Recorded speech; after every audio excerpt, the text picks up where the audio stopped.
మన తండ్రి కుమార పరిశుద్ధాత్మ దేవునికి వందనాలు స్తోత్రాలు చెల్లించుకుంటూ ఈ దినమందు మనము దేవుని వాక్యం చూద్దాం.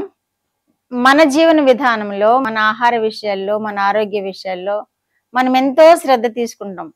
మనం ఎంతో వాటి విషయమై ఆలోచన చేస్తూ ఉంటాం.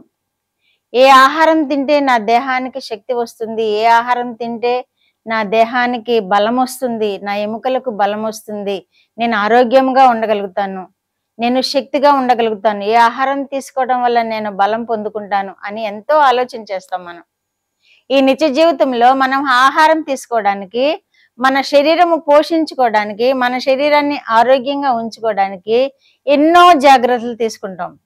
అయితే మన దేవుడైన యెహోవా ఈ మాట తెలియజేస్తున్నారు. సామెతల గ్రంథం 3వ అధ్యాయం 7-8 వచనాలు ఈ విధంగా తెలియజేస్తున్నారు. నేను జ్ఞానిని కదా అని నీవు అనుకొనవద్దు. యెహోవా యందు భయభక్తులు కలిగి చెడుతనము విడిచిపెట్టుము. అప్పుడు నీ దేహమునకు ఆరోగ్యమును, నీ ఎముకలకు సత్తువయు కలుగును. దేవుడి వాక్యం ద్వారా మనల్ని దీవించును గాక. దేవుడు చెబుతున్నాడు ఈ మాటలు. మనమైతే ఎన్నో ఆలోచన చేస్తాం ఆహార విషయాల్లో. ఆహారం తీసుకోవాలని, మన శరీరాన్ని బలపరుచుకోవాలని, మనం జ్ఞానం పెంపొందించుకోవాలని, మనము ఈ శక్తివంతముగా జీవించాలని చాలా కృషి చేస్తుంటాం. ఏవేవి మేలుకరమైనవో అవి తింటూ ఉంటాం. వ్యాధులు రాకుండా చూడాలని మనం పోషకాలను తింటూ ఉంటాం. కానీ మన దేవుడైన యెహోవా ఏమని తెలియజేస్తున్నారు? నేను జ్ఞానిని కదా అని నీవు అనుకొనవద్దు. యెహోవా యందు భయభక్తులు కలిగి చెడుతనం విడిచిపెట్టుము. అప్పుడు నీ దేహమునకు ఆరోగ్యమును, నీ ఎముకలకు శక్తియు ఉంటుంది అంటున్నారు దేవుడు. యెహోవా యందు భయభక్తులు కలిగి ఉండాలి. ముందు మనం ఏ తిండి తిన్నా అది మన శరీరానికి మేలు చేయాలి, మన శరీరంలో ఎముకలు బలంగా ఉండాలి, శక్తిగా ఉండాలి అంటే ముందుగా మనం దేవుని ఆశీర్వాదం పొందుకోవాలి. మనము తిండి తినేసాం, మనం ఆరోగ్యంగా ఉంటున్నాము అని అనుకోవటానికి వీలు లేదు.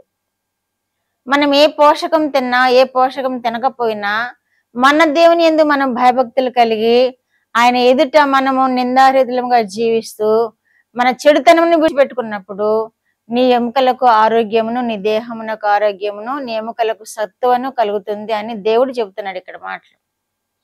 కనుక మనం ఏ ఆహారం తిన్నా కానీ అది మన శరీరానికి బలం ఇవ్వాలంటే, మనం ఏ ఆహారం తీసుకున్నా కానీ మన ఎముకలకు సత్తువ కలుగు చేయాలంటే ముందుగా మనం యెహోవా యందు భయభక్తులు కలిగి ఉండాలి, చెడుతనమును విడిచిపెట్టాలి.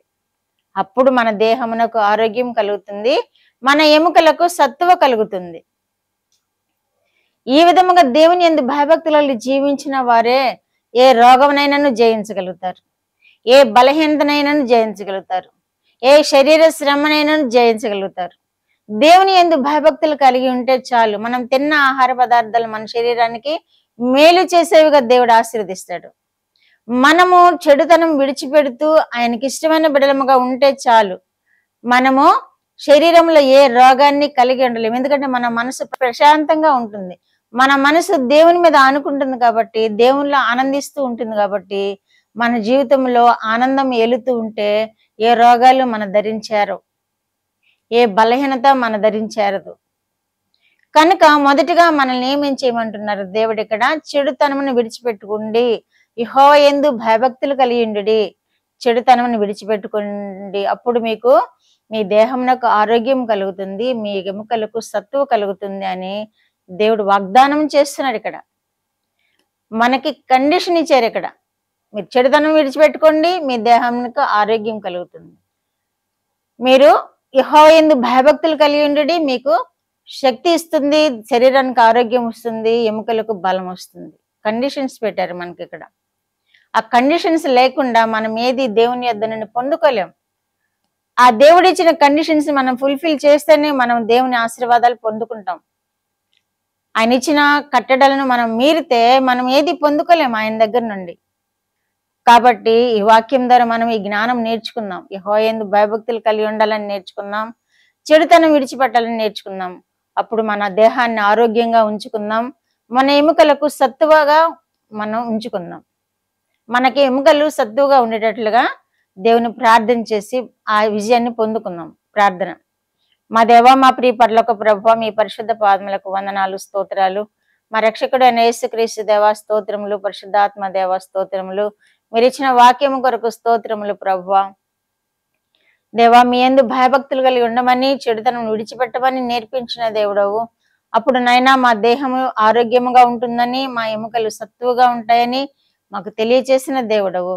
మీ నుండి ఆశీర్వాదాలు పొందుకోవడానికి మాకు నేర్పించండి. వినుచున్న బిడ్డలందరినీ మీరు విశేషంగా ఆశీర్వదించండి ప్రభువా. మీ యందు భయభక్తులు కలిగి వారి దేహాలు ఆరోగ్యంగా ఉండేటట్లు చూచుకునే జ్ఞానం దయచేయండి ప్రభువా. మా తండ్రి, మీ యందు భయభక్తులు కలిగి వారి జీవితాల్లో మీకు ఆయాస్కరమైనది ఏదైనా కనబడితే అది విడిచిపెట్టుకొని వారి దేహమునకు ఆరోగ్యమును, వారి ఎముకలకు శక్తిని పొందుకొని మీకు సాక్షులుగా జీవించే కృప బిడ్డలందరికీ దయచేయండి. ప్రార్థన కోరిన బిడ్డలను దీవించండి. జ్ఞానము కొరకు ప్రార్థించమని కోరిన బిడ్డలకు జ్ఞానంనిచ్చి జయంనివ్వండి. నాయన, బలహీనతలతో బాధపడుచున్న బిడ్డలకు బలహీనతల నుండి విడుదల కలుగు చేయండి. మీరే మహిమ, ఘనత, ప్రభావాలు పొందుకునమని యేసుక్రీస్తు వారి పేరిట ఈ మనవులు మీ పాదముల యొద్ద వేడుకుంటున్నాను పరమ తండ్రి. ఆమేన్.